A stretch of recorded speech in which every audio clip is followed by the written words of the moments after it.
हम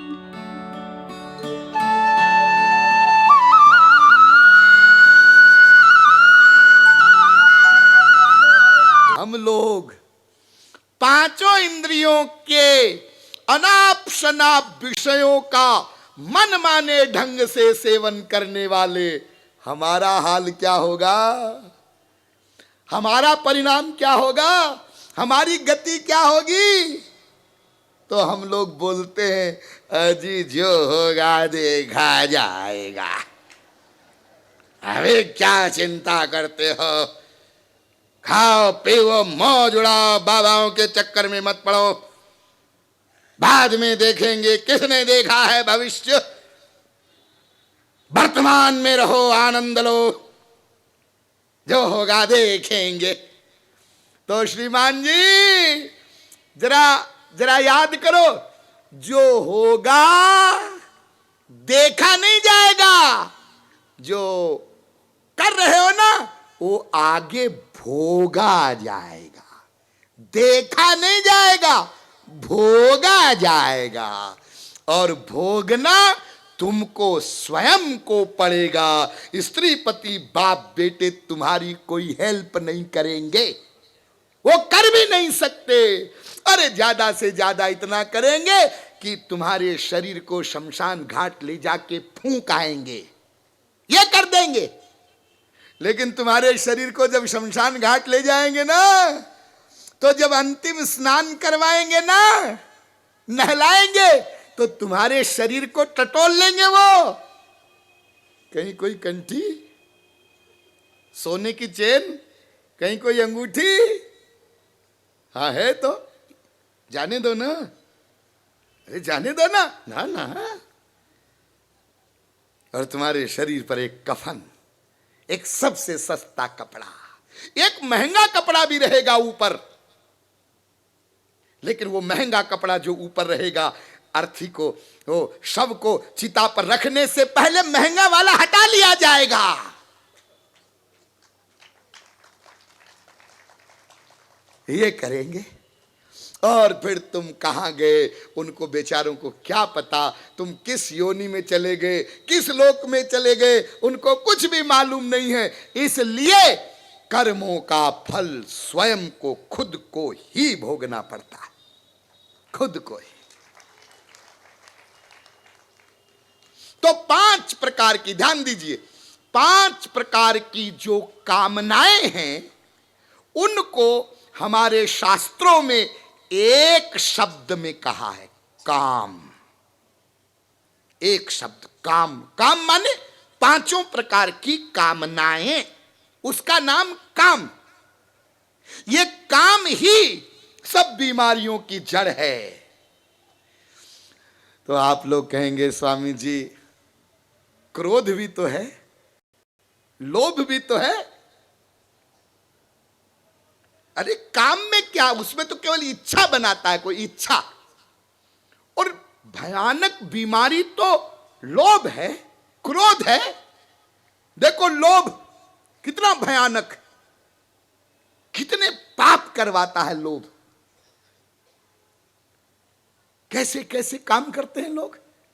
ये लोभ के वशीभूत होकर के खाने के सामान में गंदा सामान मिला देते हैं, खाओ मरो। दवाइयां नकली बना देते हैं, मरीज मरे। अरे यहां तक इसी लोभ के वशीभूत होकर के, कहने में बड़ी लज्जा लगती है, हम लोग अपने आप को पढ़े लिखे समझदार समाज के लोग कहते हैं, लेकिन आज भी हमारा यह हाल है कि इसी लोभ के वशीभूत होकर के लोग लड़कियों को जिंदा जला देते हैं। दहेज, तुम अपने बाप के यहां से ये क्यों नहीं लाई, तुम्हारे मां बाप ने ये क्यों नहीं दिया। कितनी बड़ी शर्म की बात है ये। और ऐसा लोभ,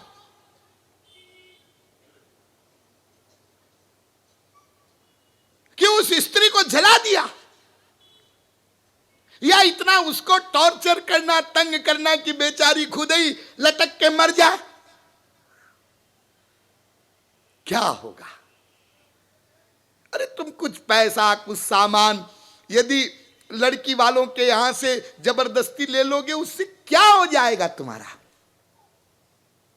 और मां बाप तो बेचारे अपनी योग्यता के अनुसार देते ही हैं। हमारी भारतीय संस्कृति में तो ये परंपरा है कि माता पिता की जो संपत्ति होती है उसमें जो चल संपत्ति होती है, ध्यान दीजिए, जो चल संपत्ति होती है, हर माता पिता ये प्रयास करते हैं कि वो अपनी पुत्री को चल संपत्ति में से कुछ भाग दे, और देते हैं। फिर तुम मांगते हो। अरे पाल पोष कर जिस कन्या को माता पिता ने हर प्रकार से योग्य बनाया था और उसको तुमको दे दिया, इससे बड़ा और क्या तुम दान चाहते हो? क्या दहेज चाहते हो तुम? हाँ? और जरा ख्याल करना, इसलिए हमारे यहां कहा गया कन्यादान, वो दान करने वाला है और तुम दान लेने वाले हो। तो दान लेने वाला, उसका हाथ ऐसे है, उसका सिर झुका हुआ रहना चाहिए, और जो दान देने वाला है तो उसने कन्या दान दे दिया। और क्या चाहते हो तुम? इसलिए जितने लोग यहां पर बैठे कुंवारे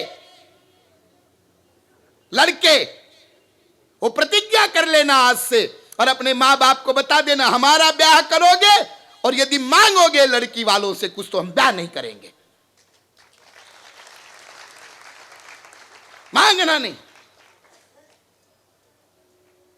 और जितने मां बाप बैठे हैं यहां पर जिनके पुत्र विवाह योग्य हो गए या होने वाले हैं, वो भी आज यहां से प्रतिज्ञा करके जाना कि लड़की वाले से कुछ मांगेंगे नहीं।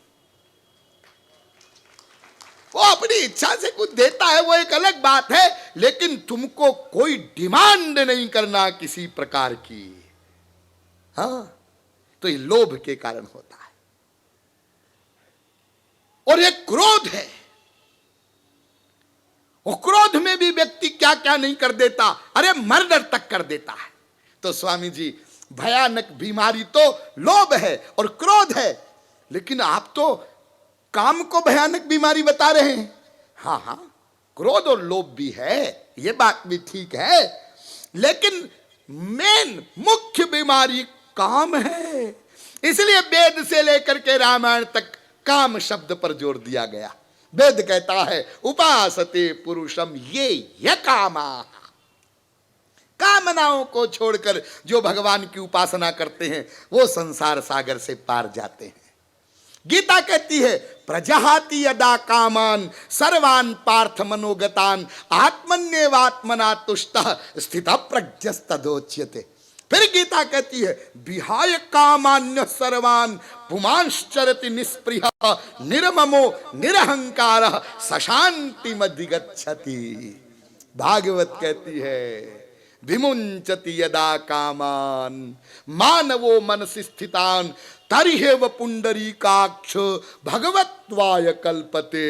और रामायण भी कहती है भजी राम सब काम बिहाई, राम का भजन करो सब काम छोड़ करके। काम छोड़कर माने घर वाला काम छोड़कर नहीं, काम धंधे छोड़कर अकर्मण्य बन जाओ, वो नहीं, भीतर वाला काम छोड़ करके। तो ये सारे ग्रंथ काम शब्द पर जोर दे रहे हैं। कामना, कामना ये मूल बीमारी है। अच्छा अच्छा स्वामी जी, समझ में आ गया। तो फिर ये क्रोध और लोभ क्या बीमारी है? और फिर ये जो सब बीमारियों की जड़ कामना है, ये कटेगी कैसे? हाँ, क्रोध क्या है, हमें क्रोध क्यों आता है, लोभ क्या है, लोभ क्यों बढ़ता है, फिर कामना कैसे जाएगी, ये बहुत इंपॉर्टेंट विषय है, बताया जाएगा, लेकिन आज नहीं, कल से बताया जाएगा।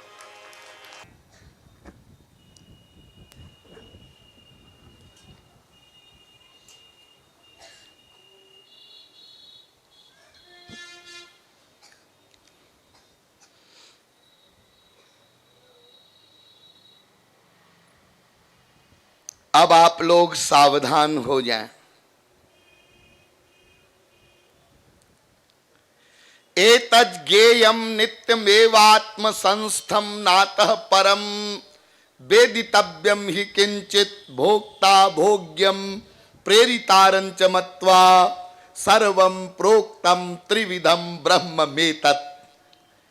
इस वेद मंत्र की व्याख्या में अब तक आप लोगों को यह बताया गया, विश्व का प्रत्येक जीव अनादिकाल से प्रतिक्षण बिना किसी के सिखाए पढ़ाए प्रत्येक क्रिया के द्वारा एकमात्र आनंद ही चाहता है।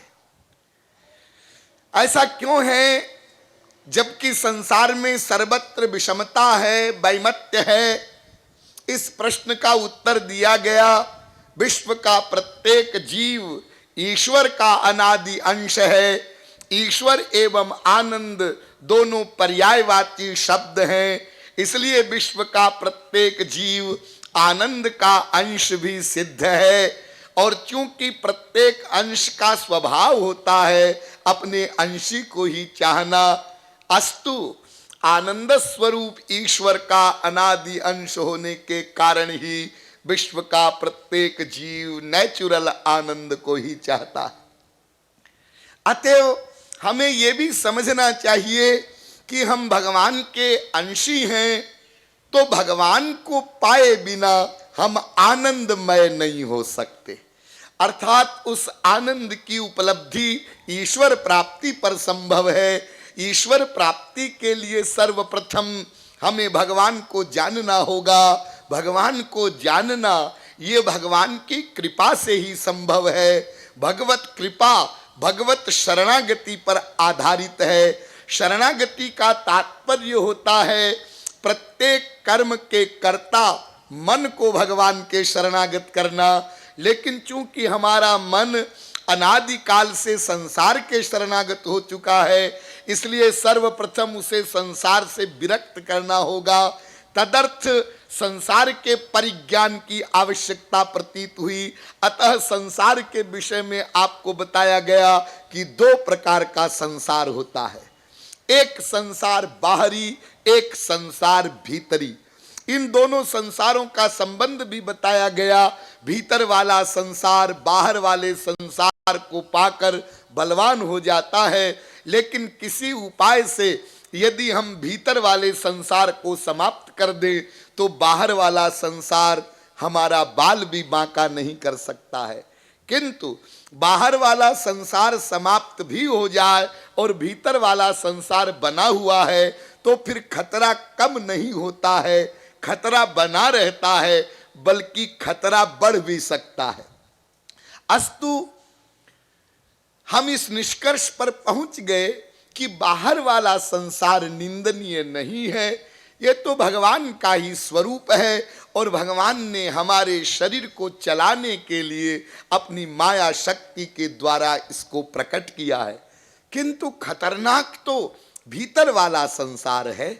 उस भीतर वाले संसार का निर्माण मन से होता है। उसमें अनेक प्रकार की बीमारियां हैं। कुछ गड़बड़ियों का निरूपण आपके सामने किया गया। संसार में कोई भी जीव किसी भी जीव के अनुकूल नहीं रह सकता, इसलिए हम किसी से अनुकूलता की आशा नहीं करें। संसार में सब अपने सुख के लिए सब कुछ करते हैं, इसलिए दूसरे से सुख की आशा करना व्यर्थ है। और ये सोचना भी गलत है कि हम दूसरों के सुख के लिए बहुत कुछ कर रहे हैं।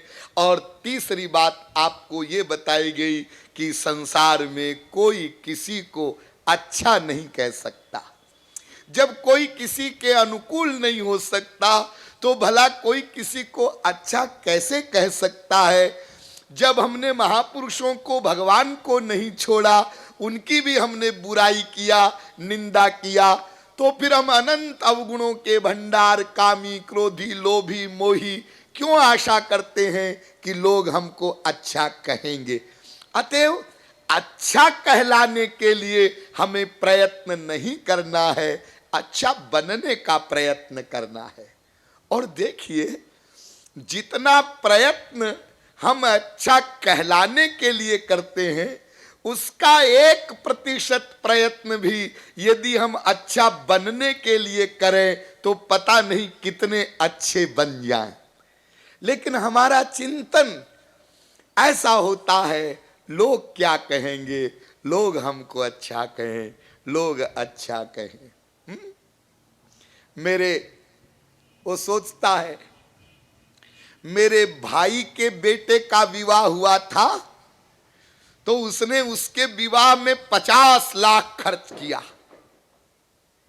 यदि मैं अपने बेटे के विवाह में 1 करोड़ खर्च नहीं करूंगा तो लोग क्या कहेंगे?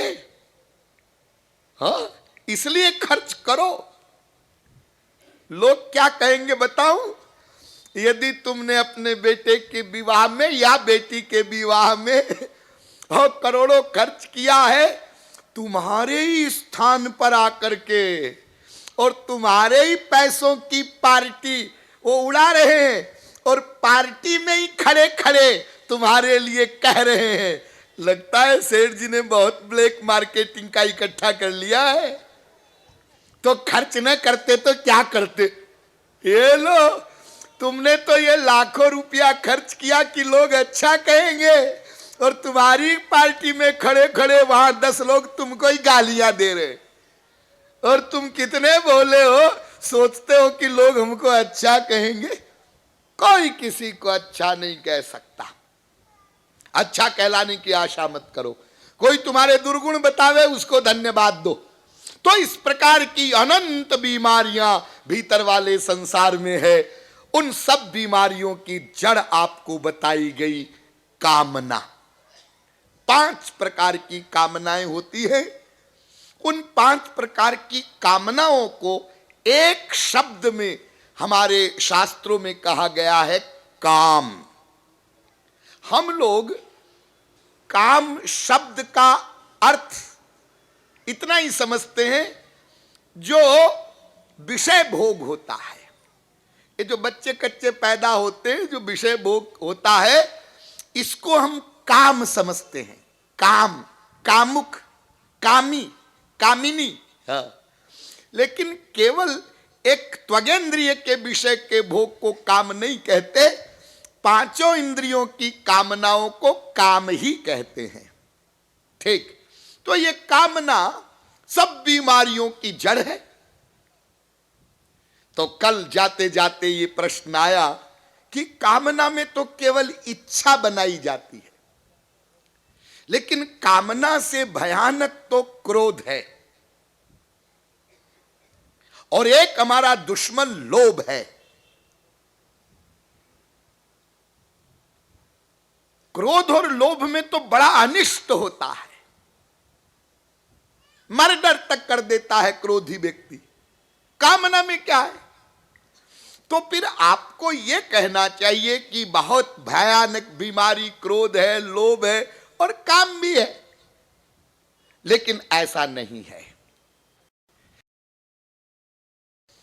इन तीनों को प्रबल दुश्मन बताया है, कामः, क्रोधः तथा लोभः।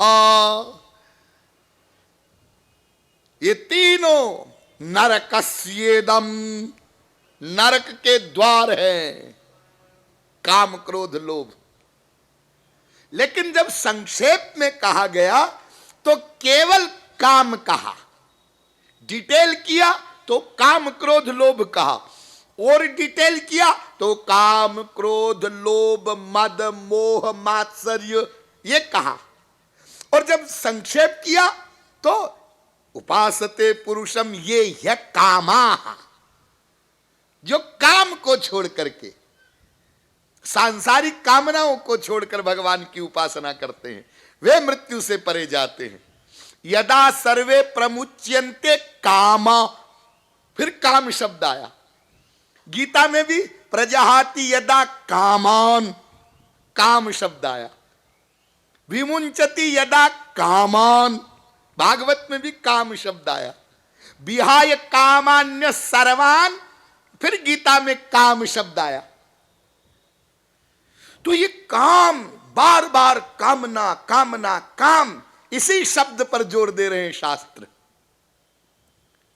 तो फिर ये बताइए स्वामी जी, ये क्रोध और लोभ क्या है, इसके बारे में भी तो कुछ बताइए। हाँ बिल्कुल समझिए। देखिए ये कामना है ना, हाँ, ये क्रोध और लोभ की जननी है। एक एक शब्द पर ध्यान देंगे, समय बहुत कम है। यानी क्रोध और लोभ कामना के बेटे हैं, पुत्र हैं। तो मां के बिना बच्चा कहां से आएगा? हा?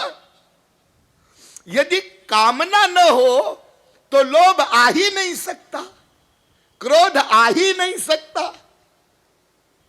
कामना पहले पैदा होती है, क्रोध और लोभ बाद में आते हैं।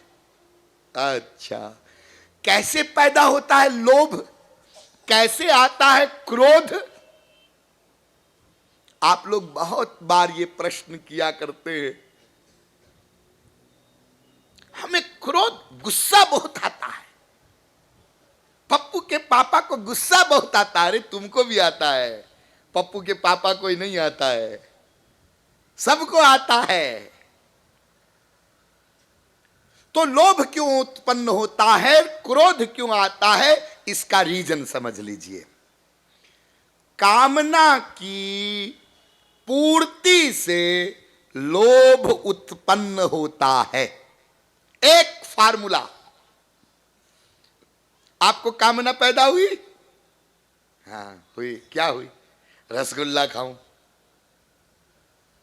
चलो मंगा लिया रसगुल्ला, खाया, कामना की पूर्ति हो गई, हाँ हो गई। अब क्या हुआ? एक और मिल जाए, बड़ा बढ़िया रसगुल्ला है, एक और मिल जाए, लोभ आ गया। एक और मिल जाए, हाँ लेकिन पेट भर गया। तो कहता है पप्पू की मम्मी बाकी बचे ना फ्रिज में रख दे, कल खाएंगे।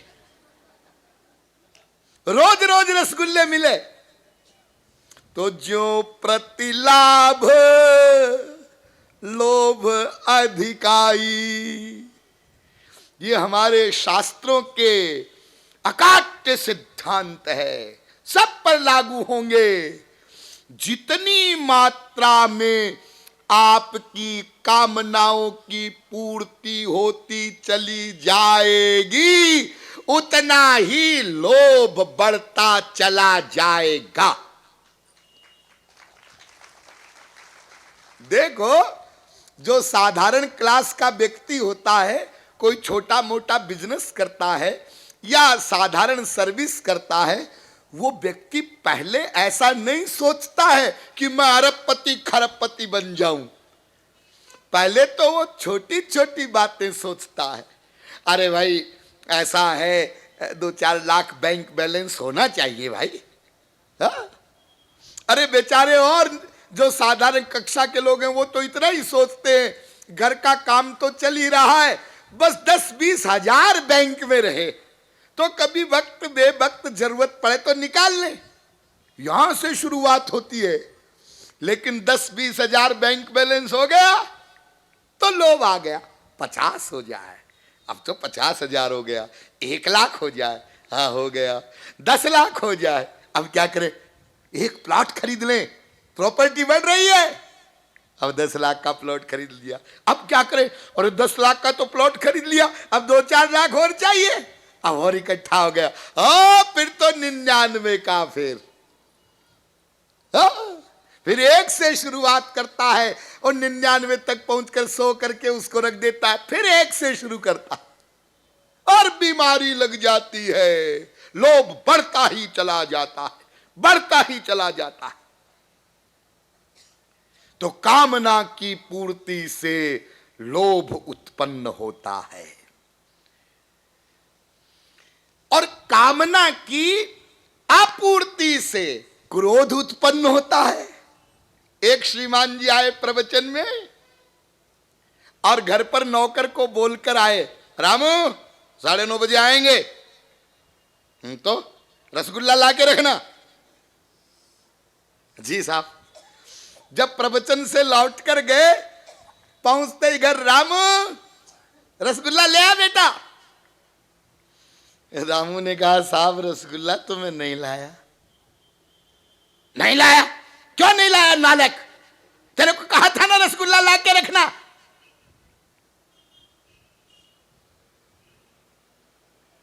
बताऊं श्रीमान जी क्या हुआ? साहब हाँ क्या हुआ? आप प्रवचन में गए थे ना तो मैं भी उधर किसी काम से निकला तो वहां स्वामी जी की आवाज मेरे कान में भी पड़ी। हाँ तो मैं भी वहीं खड़ा हो गया। अच्छा आप अंदर बैठ के सुन रहे थे, मैं बाहर खड़ा खड़ा सुन रहा था, इसलिए रसगुल्ला नहीं लाया।